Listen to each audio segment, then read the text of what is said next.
Oke, sebelumnya assalamualaikum warahmatullahi wabarakatuh.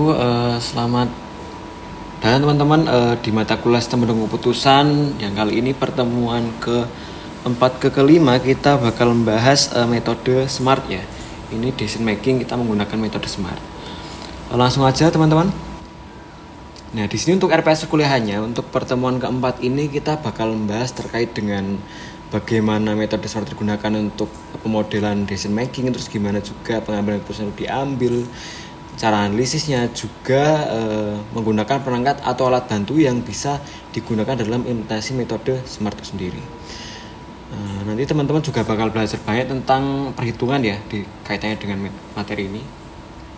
Pertama, SMART itu adalah kepanjangan dari Simple Multi Attribute Tracking Technique, yang mana dia adalah framework yang digunakan berdasarkan pembobotan, berdasarkan nanti teman-teman itu belajar utility value dan sebagainya, itu semua bakal dibahas di sini ya teman-teman.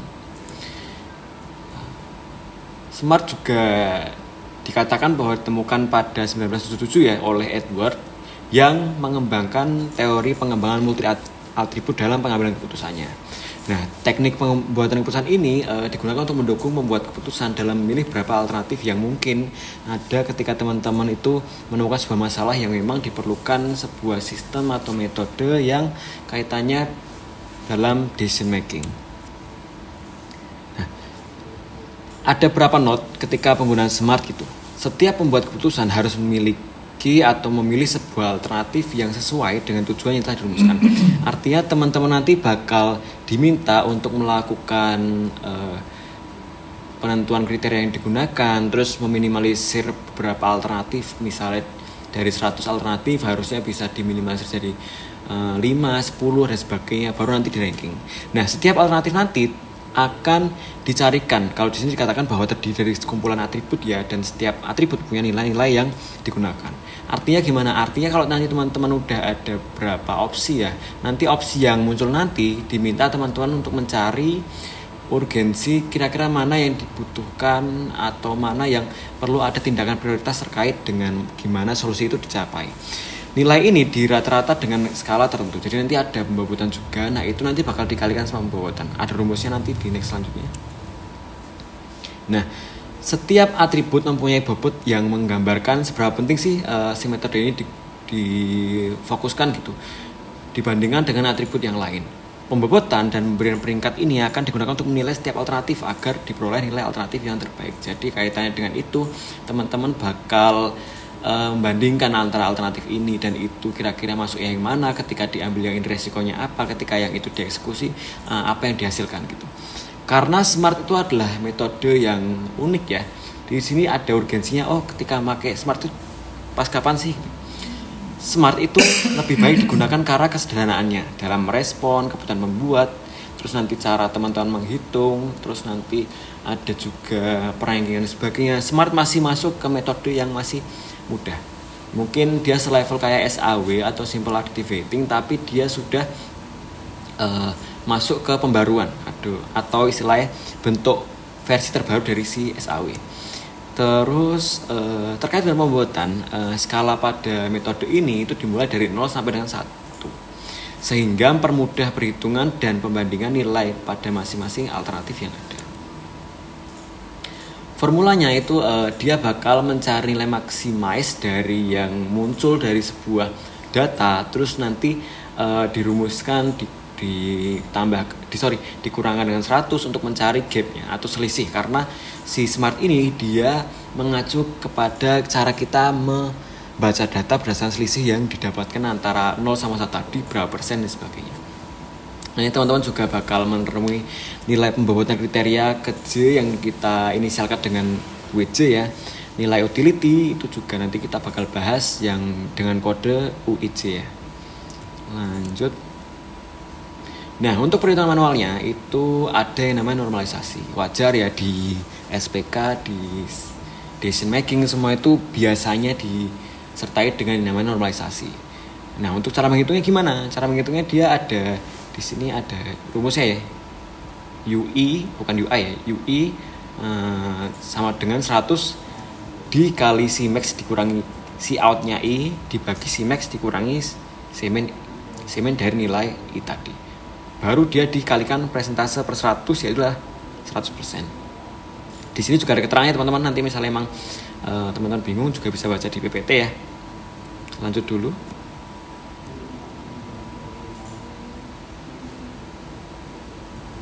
Oke, lanjut ke proses pemodelan smart ya. Smart ini ya diminta atau ditugaskan untuk mengidentifikasi masalah keputusan, mengidentifikasi alternatif yang digunakan, kriterianya apa, bobotnya nanti berapa persen, normalisasi nanti gimana, terus pemberian penilaian dan sebagainya, itu semua dihitung di smart ini. Baru nanti ketika ada pengalihan bobotan itu dia didapatkan nilai utility, yang nilai utility ini bakal dibandingkan menjadi perankingan sehingga perhitungan nanti menghasilkan nilai simpulan dari berapa alternatif yang memang perlu diprioritaskan untuk diambil sebagai keputusan atau diambil solusi yang perlu dicapai itu gimana. Contohnya nanti ada. Apakah metode smart adalah metode yang terbaik? Bisa jadi karena di sini smart itu memudahkan kita untuk menambah atau mengurangkan alternatif tanpa harus menghitung ulang lagi. Jadi dia itu memang bisa ada penambahan ketika proses perhitungan sudah dimulai gitu. Terus dia termasuk sistem SPK yang cukup sederhana karena masih bisa dipahami ya. Terus ada transparan juga sehingga teman-teman nggak perlu bingung terkait dengan rumusan atau formula yang eksplisit karena itu nggak ada di sini. Terus juga dia sifatnya fleksibel, jadi pembobotan itu juga bisa disesuaikan oleh pengguna atau pengambil keputusan. Ini ada studi kasus masuk ke perhitungan ya teman-teman ya. Anggap aja di UDP ini di Vkom itu sedang mengembangkan ekspansi mereka terhadap promosi terkait dengan penerimaan mahasiswa baru ya PMB di kawasan Solo. Ada 3 prodi yang kita analisis di sini. Anggap aja saya nyebutnya di sini ada S1 Teknik Informatika, S1 Sistem Informasi, dan D3 TK ya. Nah, di next slide itu saya punya berapa kriteria, ada C1, C2, C3, C4 sama C5 yang masing-masing kriteria ini dia itu punya nilai bobot yang Mas sudah saya setting di sini. Ada biaya, jumlah mahasiswa, dosen pendidik, fasilitas, alumni, dan sebagainya. Nah, masing-masing kriteria ini ada untuk biaya 0,45%, jumlah mahasiswa 0,25% dan sebagainya. Nah, langsung dimasukkan ke tabel ya teman-teman biar pemetaannya juga enak sebagainya. Di sini sudah saya siapkan untuk masing-masing value dari penilaian ya. Nanti nih kaitannya dengan sistem teman-teman nilai itu dimasukkan ke sistemnya itu sebagai nilai yang pada tabel ini. Jadi nanti ketika teman-teman itu membuat sistem, membuat perancangan dan sebagainya, ada namanya input penilaian ya, data penilaian itu dimulai dari tabel ini. Ada dari mulai S1 TI itu 100 sampai ada 80, 89, 90, yang SI ada 80, 80, 80, 90, yang D3 TK ada 90 semua. Jadi nanti kita bakal menghitung kira-kira nilai yang didapatkan atau nilai utility yang bakal kita hasilkan itu berapa. Pertama untuk S1 Teknik Informatika gitu, ada bisa lihat ya teman-teman di sini ada tabel yang dia sudah ada rumusnya. Di sini nilainya ada 100. Jadi anggap aja di C1 ini perhitungan lagi nih teman-teman, 100 dikalikan 100 yang dalam kurung itu rumus ya teman-teman. 100 dikurangi 100 karena dia nilai dari penilaian, dan kemudian dibagi 100 dikurangi 0 karena dia nggak ada nilai minimize-nya. Jadi hasil yang didapatkan adalah 0. Begitu juga dengan yang kriteria kedua, jumlah mahasiswa, nilainya kan 80. Dimasukkan untuk mengurangi C out dari I-nya. Jadi 100 dikurangi 80 dibagi gitu. Kurang lebih ya 5 perhitungan itu ada. Ini ya teman-teman. Ada yang untuk C3-nya juga hasilnya 20, untuk yang C4 juga hasilnya 10, C5 hasilnya 10 juga. Atau ini ada yang SI, yang SI nilai kan sendiri teman-teman, beda ya. Ini ada untuk biaya 80, otomatis ketika kita inputkan di sini 100 dikurangi 80 dibagi 100 lagi, hasilnya adalah 20. Begitu juga dengan yang jumlah mahasiswa, dosen pendidik, dan juga fasilitas ya teman-teman, itu semua dibagikan sehingga hasilnya ada untuk yang C1 ada 20, C2 ada 20, C3 ada 20, C4 10, dan C5 nya 10. Nah untuk yang D3 TK sebenarnya teman-teman nanti misalnya mau ngitungnya itu nggak mau hitung secara semuanya itu bisa teman-teman dicoret-coret gitu. Jadi sistem matematis gitu. Anggap aja di sini nilai 100 ya itu kan dibagi sama aja kan. Jadi sekalian coret aja itu juga udah bisa gitu. Dicoret-coret berarti nanti di sini anggap aja 100 dikurangi 90 ya 10 kan. Ya ini kan udah coret berarti udah nggak ada lagi istilahnya pembagian lagi karena udah udah dibagikan dengan 100 yang memang udah kita coret tadi. Hasilnya adalah 10 sama aja. Di sini untuk yang C1 untuk yang D3 TK itu ada nilai 90, hasilnya itu ada 10. Oke, maaf tadi sambung ya. Di sini ada nilai di D3 TK ya untuk biaya itu nilai 100 dikurangi 90 tadi hasilnya 10. Di sini semuanya kan nilai adalah 90 toh. Jadi gapnya adalah 90 tadi. Nah, hasil yang dapatnya dari perhitungan gap tadi adalah 10 semua ya. C1, C2, C3, C4 dan C5 itu adalah 10 semua ya. Bisa lihat ya. Terus lanjut. Nah, di sini teman-teman jangan kaget ya kalau di sini tuh tiba-tiba ada unsur baru 0,45 itu apa dan sebagainya. Itu dia adalah bobot. Atau kita simbolkan dengan WJ ya, W ke C ya. Di sini untuk yang C1 itu ada 0,45, terus untuk yang C2 ada 0,25 dan sebagainya seterusnya ya. Nanti teman-teman bisa lihat di PPT. Nah, ini semua dikalikan untuk mencari gapnya ya. Contoh di sini anggap aja 0 di S1T ini itu dikalikan dengan WJ-nya kan 0,45 ya. Jadi 0 dikali 0,45 hasilnya adalah 0. Terus ada juga di C2 20 dikali 25% adalah 0,25 adalah 5 dan sebagainya. Ini adalah hasil dari yang UI itu kita bakal jumlahkan. Jadi total nilai utility dari keseluruhan kriteria yang kita pakai untuk perhitungan di Decision Max. Terus untuk yang SI ya. SI itu di sini teman-teman bisa lihat juga ya, sama bobotnya untuk yang masing-masing kriteria itu semuanya sama ya. Dikalikan dengan nilainya di SDS ini ada 20 dan 10 ya. 3 kriteria yang nilainya 20 terus 2 kriteria yang nilainya 10. Ini dikalikan dengan bobotnya didapatkan nilai dari 9, 5, 3, 1 sama 0,5. Hasilnya adalah 18,5. Lanjut untuk yang D3 TK di sini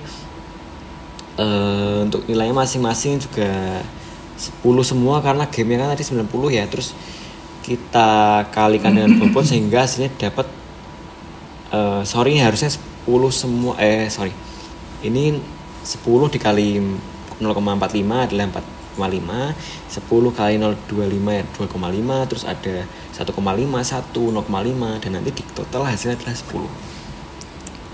Itu untuk nilai utility. Sehingga hasilnya adalah di sini bisa dilihat teman-teman. Di sini ada hasil untuk yang prodi S1TI itu 9,5. Dia mendapat nilai yang terkecil. Terus ada juga S1SI dia nilai 18,5 atau di sini nilai tertinggi, dan D3 TK itu nilai 10.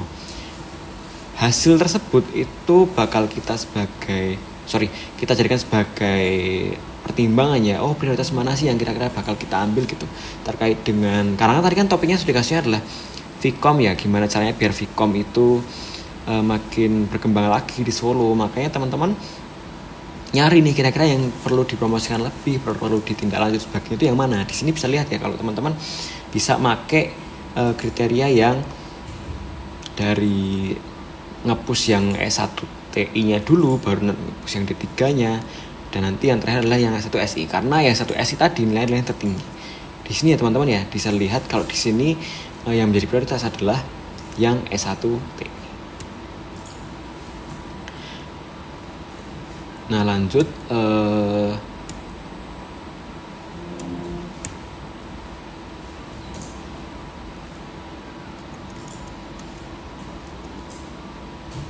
nah untuk selanjutnya teman-teman ya, nanti teman-teman saya bakal minta untuk mengerjakan ya. Tadi kan udah belajar terkait dengan tadi yang contoh saya ada Vkom, terus ada 3 prodi, terus kita cari kira-kira yang bakal kita promosikan biar makin naik itu yang mana dan sebagainya, dengan menggunakan metode SMART tentunya ya. Itu sudah saya contohkan di depan. Nah, nanti saya minta teman-teman atau Bapak Ibu untuk bisa menghitung ya dengan studi kasus yang ini ya. Dimana sebuah perusahaan itu ada sebuah perusahaan yang bergerak di bidang elektronik di Solo. Nah, mereka tuh mencari kira-kira faktor yang perlu dipertimbangkan itu apa gitu. Di sini ada beberapa kriteria ya, ada kualitas produk, ada ketersediaan produk, harga, layanan pelanggan, dan juga lokasi. Ini semua ada kecenderungannya kenapa ini urgensinya itu diperlukan, kenapa harus di-push, kenapa harus dihitung dan sebagainya, itu ada ya teman-teman ya. Nah, silahkan nanti dengan kriteria dan sudah kasus yang depan tadi, teman-teman saya minta untuk menentukan perhitungannya atau nilai utility-nya dengan metode SMART ya, untuk pertimbangan bobot relatifnya, terus nanti perusahaan yang bakal kita jadikan rekan agar nanti masing-masing value tadi yang saya sebutkan sebagai kriteria itu bisa diatasi dan sebagainya. Nanti silahkan ya dihitung teman-teman, sehingga nanti perusahaan dapat mengambil keputusan yang lebih baik dan lebih efisien dalam memilih supplier, yang nanti harapannya dapat memberikan kontribusi terbaik terhadap keberhasilan produk ketika mereka produksi, dan dapat membantu perusahaan untuk mengurangi risiko dan juga meningkatkan kinerja operasional sehingga mereka dapat meningkatkan penjualan produk secara maksimal. Untuk alternatifnya ini ya teman-teman, ada ELS, ada Pusat Komputer Solo, ada Gajah Mada Komputer Solo, ada Solo Computer Center, dan Solo Computer Store. Itu nanti untuk bobotnya ini teman-teman. Untuk kriteria kualitas produk 0,5, ketersediaan produk 0,25, harga produk 0,1, layanan pelanggan 0,1, lokasi 0,05 sorry. Jadi nanti total itu nilainya 1 ya teman-teman. Nah, sebobot itu kayak gitu. Oke, mungkin itu dulu teman-teman. Sekian untuk pertemuan pada pertemuan 4 kali ini. Oke, mungkin itu ya dari saya. Ada kurang lebih maaf ya. Semoga ilmu yang saya sharing tadi bermanfaat. Sampai jumpa di next video. Kalau misalnya ada kurang silahkan komen aja di kolom komentar. Sekian dari saya. Wassalamualaikum warahmatullahi wabarakatuh.